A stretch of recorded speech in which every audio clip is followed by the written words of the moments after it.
Your whole life is typically programmed to be nothing else but a pattern of attack. See, this is hard for many people to notice or probably even swallow and accept, but the very simple point is this. A lot of people live their life as if it is a constant struggle where they are always in peril of being attacked by someone or something, and they have to always be on the prowl, on the defense, and ready for counterattack. That is why you have a lot of people nowadays in society, and well, they've always lived, but we're gonna speak about this present time because this is when we can actually see things at a global level. There are so many people who speak to you in such a way that, you know, they give you certain hints or ideas. They want to guide you towards a certain idea, towards a certain point of view, so that they can attack you afterwards, because that's how some people operate. Especially in the social media, when you're new, when you're presented, when you present ideas that aren't entirely aligned with the agendas, the problem is they will try to test you and see how much you bend to their own agendas, so that, and then they're gonna have certain monologues. Well, they're gonna speak alone, you're gonna speak alone, because that's technically how society aspects are. A lot of people don't know how to conduct a dialogue. See, when you speak with people who are convinced of their own ideas, technically that is not a dialogue, it's a monologue, because they won't ever want to give up the comfort that those ideas that they are attached to give them. It is somewhat of an unfortunate present or an unfortunate idea, but the very simple point is this. A lot of people will simply live on counterattack. They will guide you towards a certain idea so that they can extract certain answers from you, so that they can later be used against you in case they ever need. A lot of people live like this because they have been programmed somewhere that their whole life is under attack.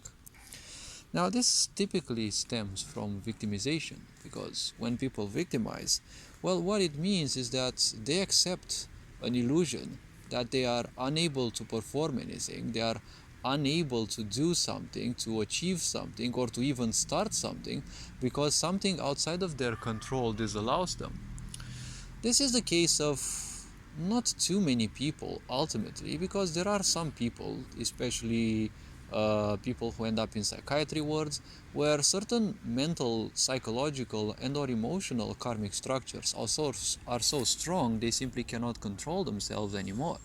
That is an unfortunate case, but outside of that and a few other cases, most people, I would say beyond 95%, irrespective of how miserable they are, it is simply just giving up on anything, giving up on themselves, because they don't want to invest any bit of their energy into something else, because they are one with the comfort that their misery offers them. If they have been successfully programmed that nothing else can be much better than this, well, the problem is no one else will pull them out of this. So, not even God may actually pull them out of there, right? They say creation gives to you, but the point is, it doesn't, put it in your backpack. It doesn't put it in your hands. It gives you the opportunity.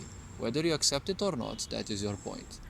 Now, if creation itself knows that it can't help people who refuse to be helped, then there is one simple question. Why would you simply agree to help someone that not even creation can help, right? You are far more limited than that. So a lot of people live in this victimization mindset. A lot of people live in this idea that their whole life is an attack. See, the idea of an attack belongs also to the idea of comparison, because comparison is a form of attack. Now, this form of attack, this form of comparison, well, it exists only in a simple way, in a very unconscious way. See, you can compare yourself consciously and see what your points of view are, and then compare those with what everyone else has, or you can compare yourself impulsively and take into account first what other people's opinions are about you. See, most people, when they compare themselves with others, they say, oh, everyone else has more views than me, everyone else has more subscribers, everyone else has better skills than me, but they always forget the main skill or something that they actually have. Maybe those other people have, but what they have is out of your control. What you have is fully in your control. Whether you accept to use it or not, that is your point of view. So that's why I always say, trust your talents, not yourself. Yourself can always change. Other people's opinions can always appear. If you surround yourself with people who are positive and supportive in a conscious way, their points of view can help you have a better opinion over yourself. If you encounter only toxic people, then it means you need to build more boundaries so that you pull them out. Right? You push them out and keep them where they are in their own misery. It's their misery, not yours for the taking. So, with this point of view, comparison needs to be done in a very conscious way.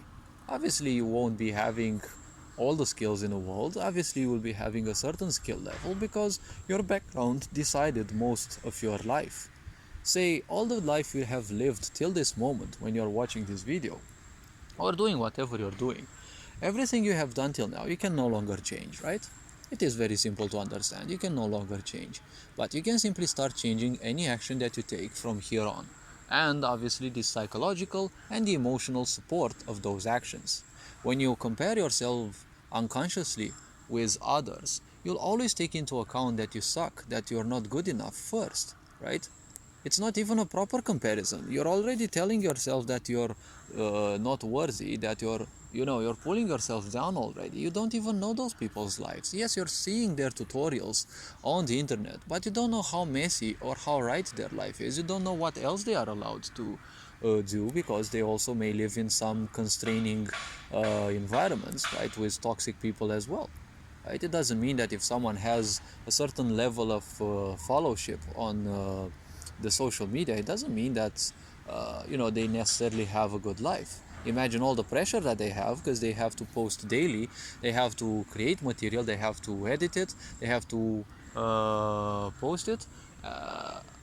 It takes time, right? It can take several hours, right? And they also have to do certain other things like their job, house chores, probably spend time with toxic people. So don't look at all these ideas as if someone is already much better than you.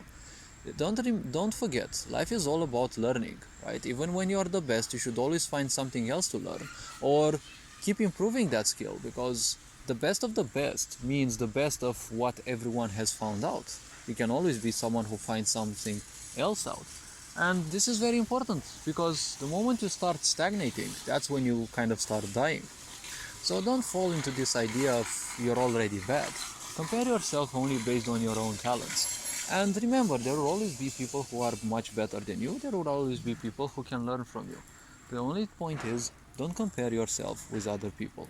See life as one thing. What is it that you can learn from other people? And learn that it is the best thing when you are the worst in a certain group. Because if you are in a group of people who are bent on learning and improving, that is the best place to be. And it is the greatest honor to be the worst in there, because you have everything to learn from everyone else. Imagine the boredom if you were the best, right? You'd have to spend your time teaching others. Sure, that's not a bad thing, but you wouldn't learn too much maybe, right? But still, even if people are lower in skill than you, they are still different than you, and still you can learn from them. So instead of seeing life as an amalgamation of inhibitors and things that disallow you from doing things, and the misery of the mind, the psyche, and the emotions, how about you view life in one other point, right? How about you view life as a potential? How much can you learn, right? When anything happens, any action happens, any event happens in your life, there is one simple choice. You either become hurt or you become wiser. It is up to you. This being said, hopefully this video was introspective enough. You are appreciated. Take care. Enjoy life. And this being said, Ferencan Board signing out.